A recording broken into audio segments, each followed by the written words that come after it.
Bueno, el tema de hoy se titula El alimento del cristiano. Estamos en esa serie que estamos desarrollando que se titula Camino a la Prosperidad. Y en ese camino a la prosperidad tenemos que analizar cuál es el alimento del cristiano. Para lo cual les invito a que abran su Biblia en Juan, Evangelio según San Juan, capítulo 6, verso 56.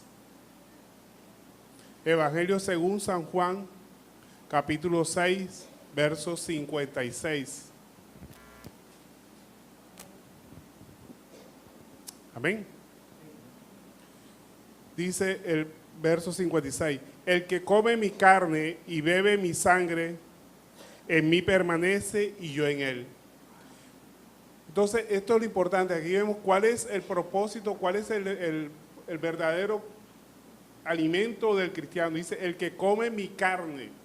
Pero cuando nosotros vemos que la palabra de Dios dice, el que come mi carne, o sea, que tenemos que comer la carne de Cristo, cualquiera se podría imaginar que somos caníbales, vamos a comernos la carne de Cristo, ¿sí? Porque esa es una doctrina que se ha avanzado mucho, en el cual que cuando nosotros estamos comiendo el pan en la Santa Cena, estamos comiendo el cuerpo de Cristo. No, eso no. Cuando hacemos la Santa Cena, estamos conmemorando su muerte, y él mandó que lo hiciéramos con pan y en vino. Pero cuando nosotros comemos su carne, vamos a analizar qué significa comer su sangre, comer su carne y su sangre, precisamente como nos dice la palabra de Dios. Cuando dice comer mi carne, está hablando del sustento, la nutrición, qué es lo que se come o qué es lo que se bebe en un momento dado, ¿verdad? Porque todo lo que refiere a alimento tiene que ver es con lo que se come y con lo que se bebe. Lo que se come es para nutrirnos, ¿cierto? Entonces, ¿qué nos nutre a nosotros? El pan. El pan representa toda clase de alimentos. Cuando nosotros hablamos del pan, que Dios dando nuestro pan de cada día, se refiere a los alimentos que nos nutren todos los días, que tenemos que comer todos los días. Pero además, la palabra de Dios nos muestra que el único sustento del cristiano, además del pan que comemos diariamente, tiene que ser su palabra. Porque no solo de pan vivirá el hombre, sino de toda palabra que sale de la boca de Dios. O sea que necesitamos los dos alimentos. El alimento físico, obviamente natural para poder vivir, y el alimento espiritual, que es el que podemos vivir espiritualmente, con el que podemos mantenernos espiritualmente, porque si nosotros no nos alimentamos espiritualmente, vamos a ser desnutridos espiritualmente. Si solamente alimentamos nuestro cuerpo, pero no alimentamos nuestro espíritu, vamos a estar desnutridos, vamos a perecer espiritualmente y vamos a volver a morir como estábamos antes. Entonces necesitamos un alimento que nutra nuestra vida espiritual, y el único alimento que nutre nuestra vida espiritual es la palabra de Dios. Por eso tenemos que estudiar la palabra de Dios. O sea, que el cristiano no solamente llena su vientre, sino también llena su espíritu con la palabra de Dios. ¿Y qué es llenar su espíritu conforme a la palabra de Dios? Es vivir, leer la palabra de Dios, entenderla, aplicarla y vivir conforme a ella. Eso se entiende como comer la carne de Cristo. Como dice la palabra de Dios, el que come mi carne, ¿sí? Tenemos que comer su carne. Así como cuando hubo la tentación hacia nuestro Señor Jesucristo, ¿verdad? Que le dijeron, convierte estas piedras en pan. Entonces Jesús, ¿qué le dijo? No solamente de pan vivirá el hombre, sino de toda palabra que sale de la boca de Dios. O sea, que necesitamos los dos alimentos, el alimento físico y el alimento espiritual. El alimento espiritual es la palabra de Dios, esa es la que nos nutre. Y cuando nosotros nos alimentamos espiritualmente, no es para simplemente leer y ya, no, es para vivir conforme a ella, ¿sí? Para poder crecer a la altura del varón perfecto. Pero dentro del alimento no solamente está la palabra, también está el beber. ¿Qué es beber? Beber es gustar, cuando nosotros sacamos deleite a algo, ¿verdad? Y el beber siempre está en función a un líquido, que es su sangre. Por eso dice nuestro Señor Jesucristo, y bebe mi sangre. ¿Qué significa beber la sangre? Algunos dirán, pero ¿cómo voy a beber la sangre de Cristo? Una sangre de hace 2000 años estará más seca que otra cosa, imagínense. ¿Cómo voy a beber la sangre de Cristo? Espiritualmente, ¿qué significa beber la sangre de Cristo? Sabemos que la sangre de Cristo tiene un poder transformador, ella es la que nos justifica. Pero ¿cómo nos justifica la sangre de Cristo? También tenemos que entender que la sangre de Cristo nos cambia nuestra forma de pensar para poder servir al Dios vivo. Por lo cual, miremos lo que nos dice Romanos capítulo 5, verso 9. ¿Por qué nos justifica la sangre de Cristo? ¿Qué significa esa justificación de la sangre de Cristo? ¿Cómo la sangre de Cristo nos justifica? Vamos a mirarlo conforme a la palabra. Romanos capítulo 5, verso 9. Dice, pues mucho más, estando ya justificados en su sangre, por él seremos salvos de la ira. O sea, esa sangre preciosa nos libra de la ira de Dios, porque de nosotros desde que nacemos estamos condenados. O sea, la ira de Dios está sobre nosotros. Cuando nosotros empezamos a estudiar la palabra de Dios, la sangre de Cristo es la que cambia nuestra manera de pensar. Y si cambia nuestra manera de pensar, tiene que cambiar, nosotros cambiamos nuestra manera de actuar. Porque nadie cambia su manera de actuar, sino cambia su manera de pensar. Entonces, la sangre de Jesús nos justifica, es el poder transformador. Y ese poder transformador es que cambia nuestra forma de pensar. Así como dice Hebreos 9:14, que vemos que cómo cambia la sangre de Cristo nuestra manera de pensar para poder servir al Dios vivo. Porque nosotros no podemos servir al Dios vivo si no cambiamos nuestra forma de pensar. Y eso es lo que hace la sangre de Cristo. Al respecto, Romanos 9:14 nos dice: cuanto más la sangre de Cristo, el cual mediante el Espíritu Eterno se ofreció a sí mismo, sin mancha a Dios, limpiará nuestras conciencias de obras muertas para que sirváis al Dios vivo. Es decir, que la sangre de Cristo, que viene como consecuencia de comer la carne de Cristo, es la que nos va a limpiar nuestra conciencia, nuestra vana manera de vivir, para poder servir al Dios vivo. ¿Amén o amén?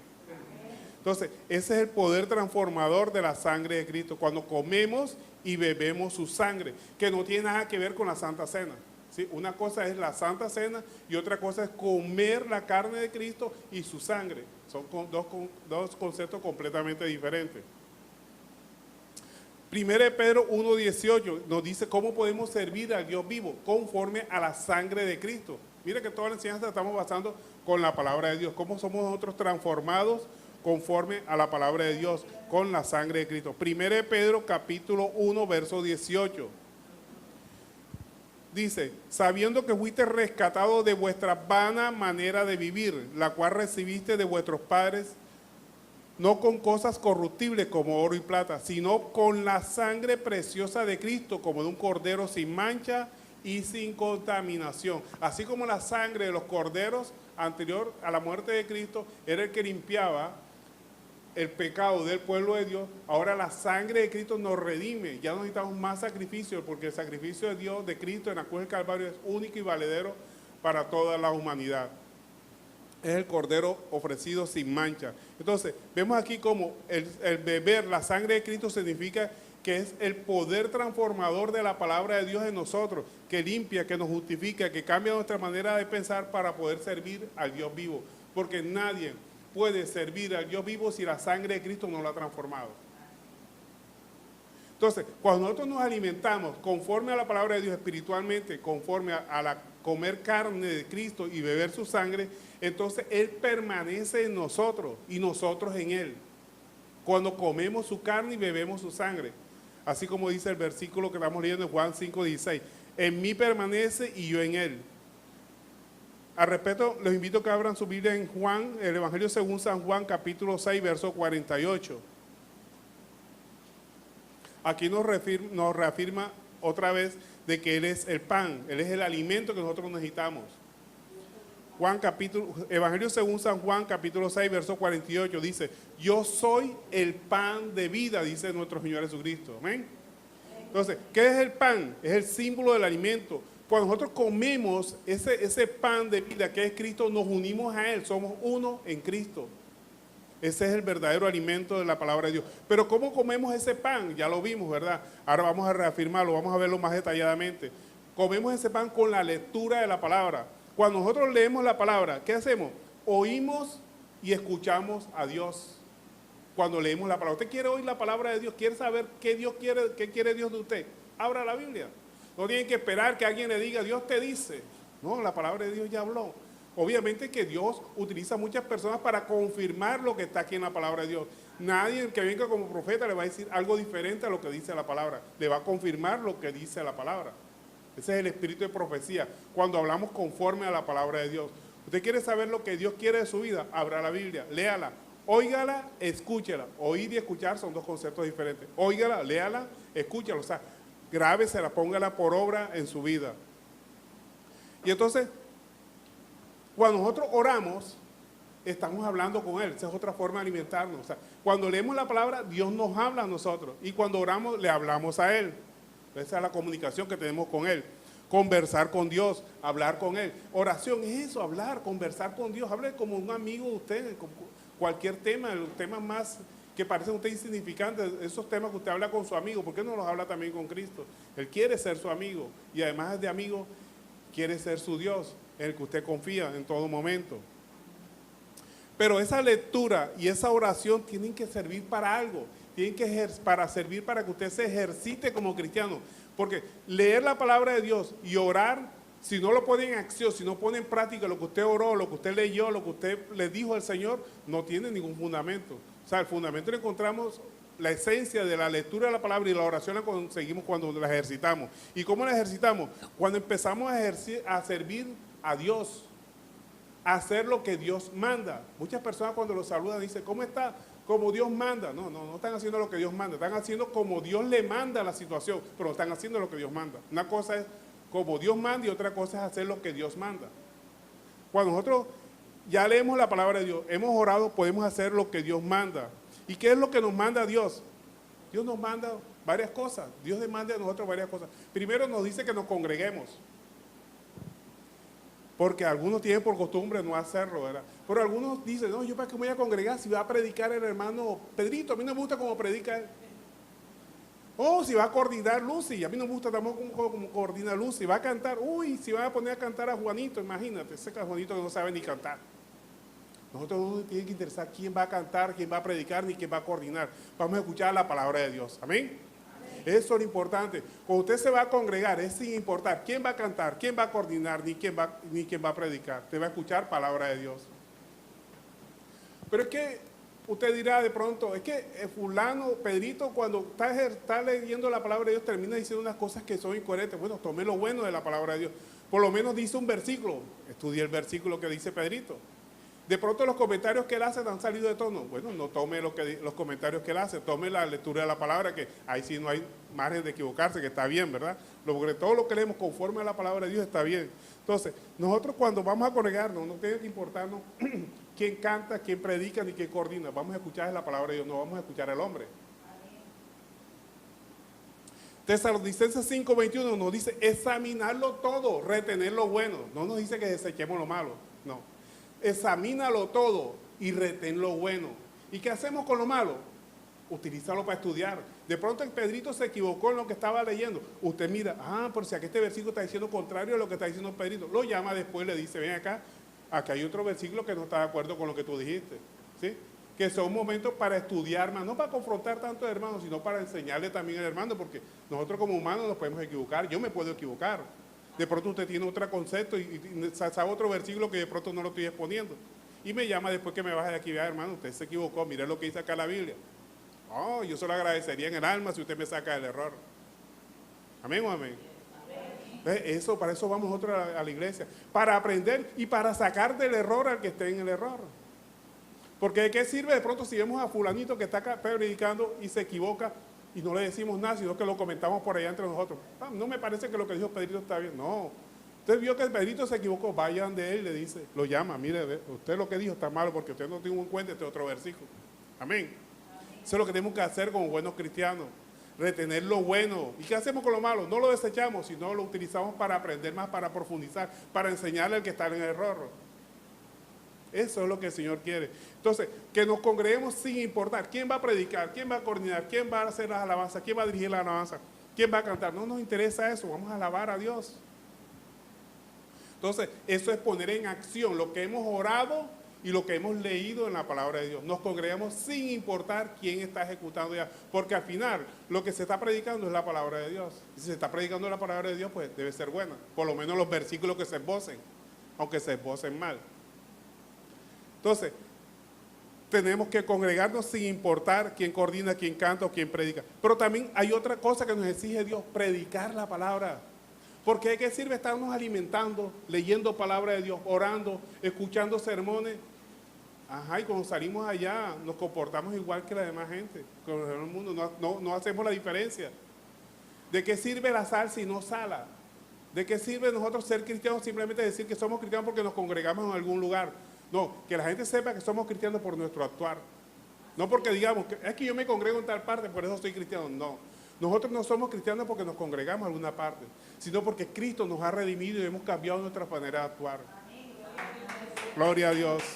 Denle un aplauso, Señor, aleluya, gloria a Dios. Entonces, eso es lo importante, que tu testimonio, que mi testimonio sea el que identifique de que soy cristiano. No porque yo diga que sea cristiano. Porque muchas personas dicen que son cristianos, pero su actuar dice otra cosa. Entonces, cuando predicamos, para predicar tenemos que cuidar nuestro testimonio. Y cuidar nuestro testimonio es que seamos tranquilos, que vivamos en tranquilidad, que vivamos en paz con nuestros hermanos principalmente. Porque ¿cómo puedo decir yo que soy cristiano y estoy enemistado con mis hermanos?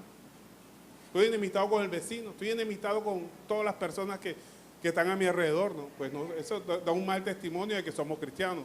Tenemos que vivir en paz. Al respecto, primera de Tesalonicenses 4:11, el apóstol Pablo aquí nos dice en la carta a los tesalonicenses, primera de Tesalonicenses 4:11 nos dice, este mandato es para todos los cristianos, dice, que procuréis tener tranquilidad y ocuparos de vuestros negocios, o sea, cada uno haga su propia actividad lucrativa, eso es bueno que lo haga, y ocuparos de vuestros negocios y trabajar con vuestras manos de la manera que os mando, a fin de que os conduzcáis honradamente con los de afuera y no tendréis necesidad de nada. Cada uno iba tranquilamente y se ocupa en su negocio. Eso el Señor lo quiere, para que no tengamos necesidad de nada. El Señor quiere que todos trabajemos, que cuidemos nuestro testimonio, que procuremos estar tranquilos y ocupados de nuestro negocio.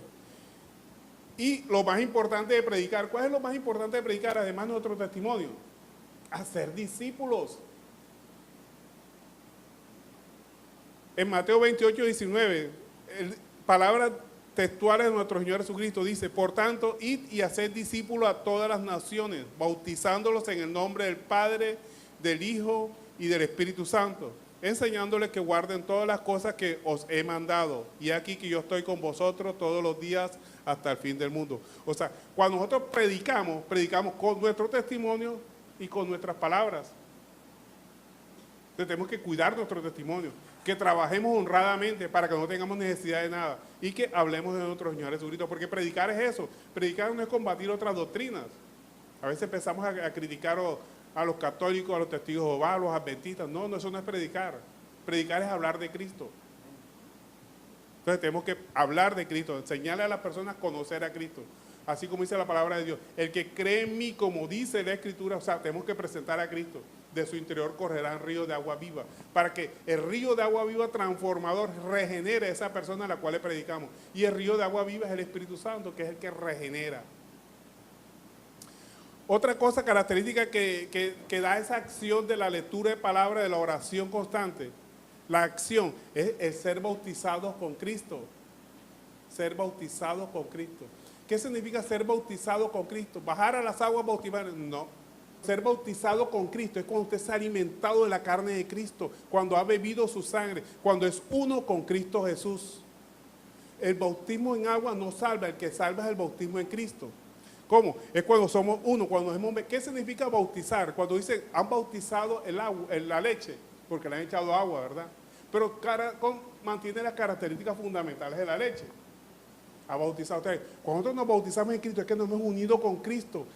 Tenemos la mente de Cristo, pensamos como Cristo, conforme a la palabra de Dios. Eso significa ser bautizado en Cristo. Ese es el bautismo que da salvación. ¿Por qué el bautismo en agua no salva? El bautismo en agua no salva, si no, pregúntele al bandido que estaba al lado de nuestro Señor Jesucristo. ¿Él se bajó de la cruz para bautizarse en agua? No, ¿verdad? Y sin embargo Jesucristo le dijo, hoy estarás conmigo en el paraíso. ¿Pero por qué le dijo Jesucristo, hoy estarás conmigo en el paraíso? Miremos lo que nos dice Lucas 23, verso 39. Aquí este bandido, si podríamos decirlo así, él se identificó con Cristo. Se bautizó en Cristo. Miremoslo. Evangelio de Lucas, capítulo 3, verso 39. Dice, y uno de los malhechores que estaban colgados le injuriaba diciendo, si tú eres el Cristo, sálvate a ti mismo y a nosotros. Respondió el otro, le reprendió diciendo, ¿ni aún temes tú a Dios estando en la misma condenación? Nosotros a la verdad justamente padecemos, porque recibimos lo que merecimos, lo que merecieron nuestros hechos, mas este ningún mal hizo. Y dijo a Jesús, acuérdate de mí cuando vengas en tu reino. Entonces Jesús le dijo, de cierto te digo que hoy estarás conmigo en el paraíso. Mire que uno de los malhechores lo injuriaba. Eso era costumbre normal, que las personas que estuvieran condenadas a muerte en la cruz del Calvario, en la cruz, injuriara a los que lo condenaban, injuriaban hasta a la familia de él, injuriaban hasta a la madre, al padre, injuriaban a todo el mundo porque estaban desesperados porque iban a ser crucificados, iban a morir de una forma horrenda en la cruz. Pero el otro que estaba al lado, o sea, ese malhechor empezó a injuriar inclusive a Cristo. Y el otro dice, ¿por qué lo injuria si él no tiene ninguna culpa? Nosotros sí estamos aquí por nuestra propia culpa, él no. O sea, en otras palabras, ese malhechor empezó a predicar de Cristo. Y eso es lo que tenemos que hacer nosotros, predicar de Cristo. O sea, se identificó con el pensamiento de Cristo, o sea, tenía la mente de Cristo. Porque Cristo cuando vino aquí a la tierra, se hizo hombre. Dios cuando se hizo hombre, a través de ese cuerpo de Cristo, vino a predicar la palabra de Dios. Lo que hizo el malhechor, empezó a predicarle al otro. O sea, se bautizó en Cristo. Ese es lo que se llama el bautismo en Cristo. Cuando tenemos la mente de Cristo, procurar que demás personas sean salvas. Él estaba predicando al otro. Y le pidió al Señor que se acordara de él cuando estuviera en su paraíso. Y eso es lo que tenemos que pedir nosotros. Estar con él, pedirle a Dios que nos dé esa fortaleza para llegar a estar en la presencia de él. O sea, bautismo completo en Cristo. Y por eso Jesucristo le dijo, te digo que hoy estarás conmigo en el paraíso. ¿Qué significa bautizarse con Cristo? Hechos capítulo 2, verso 38. Pedro les dijo, arrepentíos y bautícese cada uno de vosotros en el nombre de Jesucristo para perdón de pecados y recibiréis el don del Espíritu Santo. Fíjense ustedes la palabra de Pedro. Dice, bautícese cada uno de vosotros en el nombre de Jesucristo. O sea, identifíquese con Cristo, tenga la mente de Cristo. ¿Qué es tener la mente de Cristo? Hacer lo que Cristo vino a hacer aquí en la tierra. Buscar que las personas sean salvas a través de la predicación de la palabra de Dios. Eso significa bautizarse en Cristo. Y eso es lo que da salvación. El bautismo en agua no salva a nadie. El bautismo en agua es un formalismo, háganlo, es muy bueno hacerlo. Eso lo mandó a hacer Jesucristo en el nombre del Padre, del Hijo y del Espíritu Santo. Pero lo que salva es el bautismo en Cristo, o sea, tener la mente de Cristo. ¿Qué es tener la mente de Cristo? Miremos lo que nos dice la palabra de Dios, 1 Corintios 2:16. ¿Qué es tener la mente de Cristo? Eso es lo que significa bautizarse en Cristo. Pensar como Cristo. ¿Y qué vino a hacer Cristo aquí en la tierra? Predicar la palabra, no vino a hacer otra cosa. Él dijo, bueno, arrepentíos porque el reino de los cielos se ha acercado. Eso fue lo que vino a hacer. Y eso es lo que tenemos que hacer nosotros. Decirle a la gente que se arrepienta porque el reino de los cielos se ha acercado. Identificarnos con Cristo. 2 Corintios capítulo 2, verso 16. Perdón, 1 Corintios 2:16, dice, porque ¿quién conoció la mente de Cristo del Señor, la mente del Señor? ¿Quién le instruirá? Nosotros tenemos la mente de Cristo. ¿Y cuándo tenemos la mente de Cristo? Cuando predicamos a Cristo conforme a las Escrituras. Cuando predicamos a Cristo conforme a la Escritura, nosotros estamos bautizados en Cristo. Si usted no predica de Cristo, usted no está bautizado en Cristo. Usted no se ha identificado con él, aunque haya pasado por agua.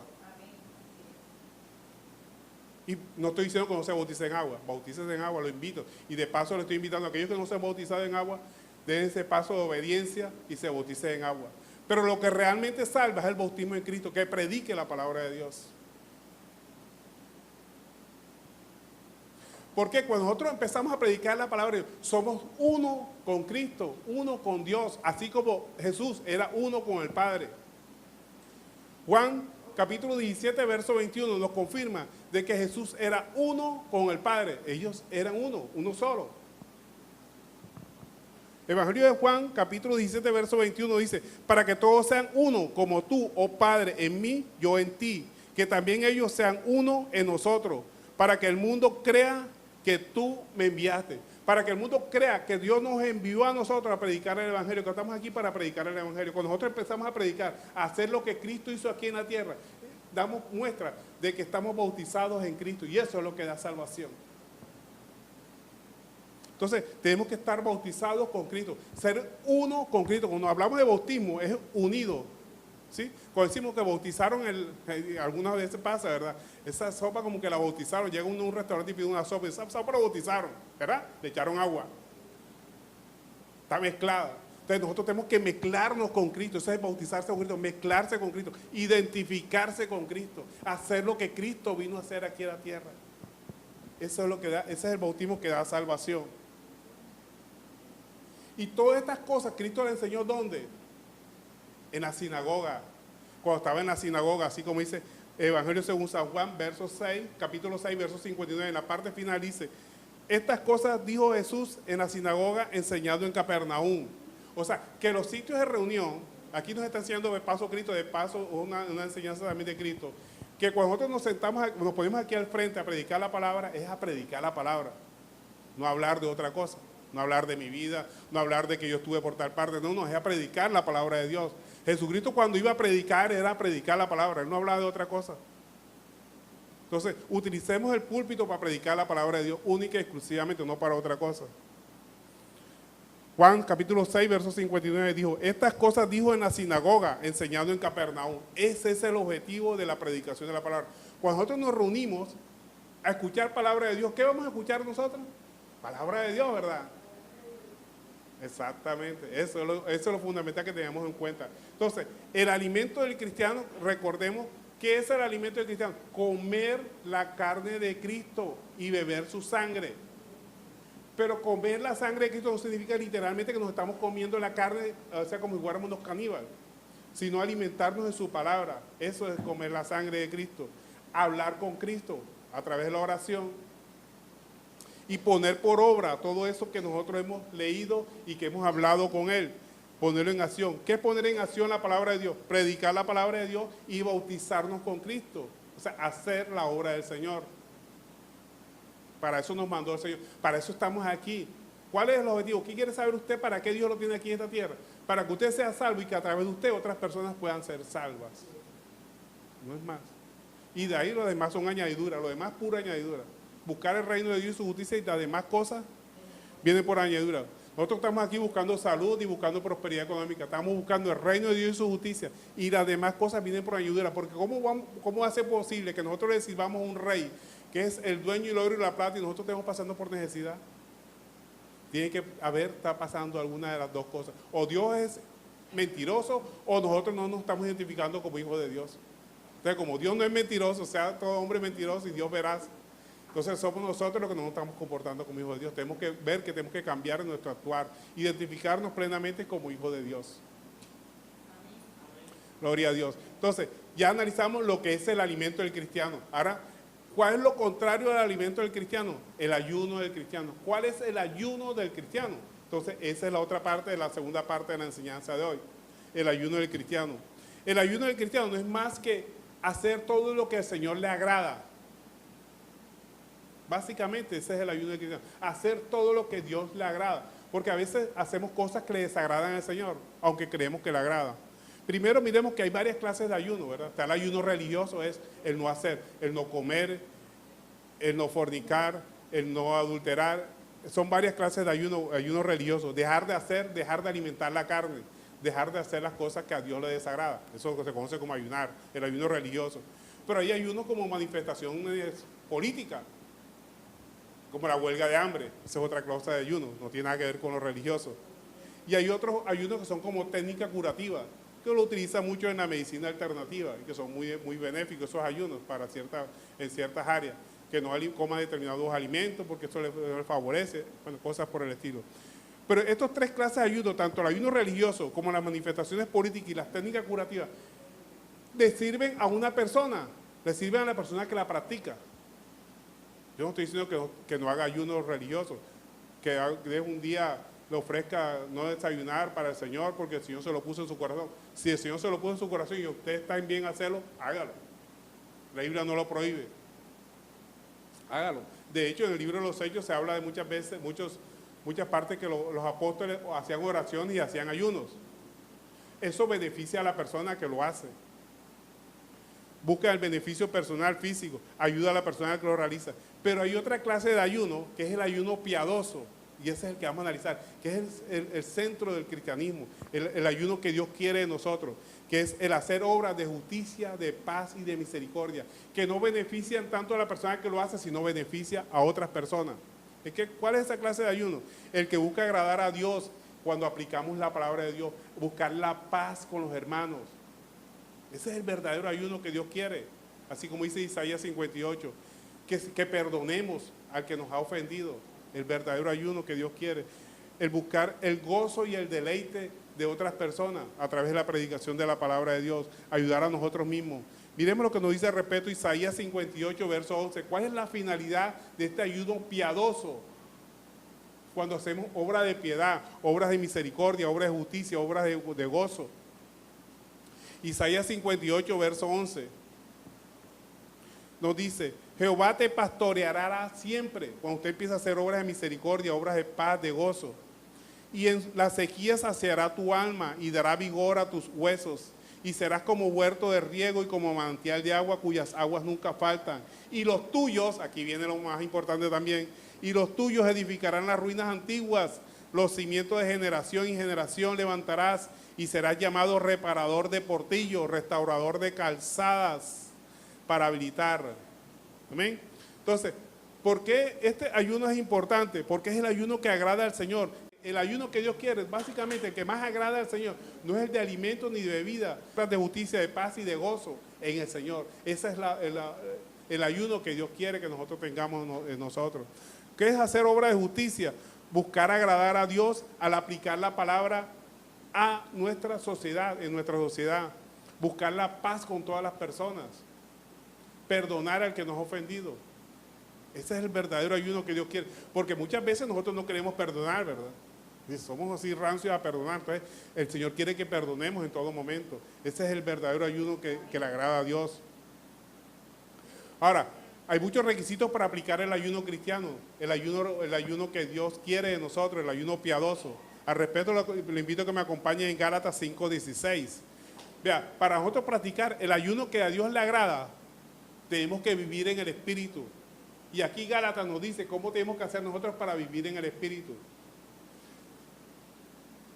Gálatas capítulo 5, verso 16. Dice, digo pues, andad en el Espíritu y no satisfagáis los deseos de la carne. En otras palabras, obedezcan al Espíritu, no obedezcan a la carne, a los deseos de la carne. O sea, ¿y cómo hacemos nosotros para no obedecer la carne? Manteniendo una comunión con Cristo en todo momento. Vea, el momento que nosotros nos apartamos de Cristo, que quitamos la mirada de Cristo, pecamos. Porque pecado es eso, quitar la mirada de Cristo.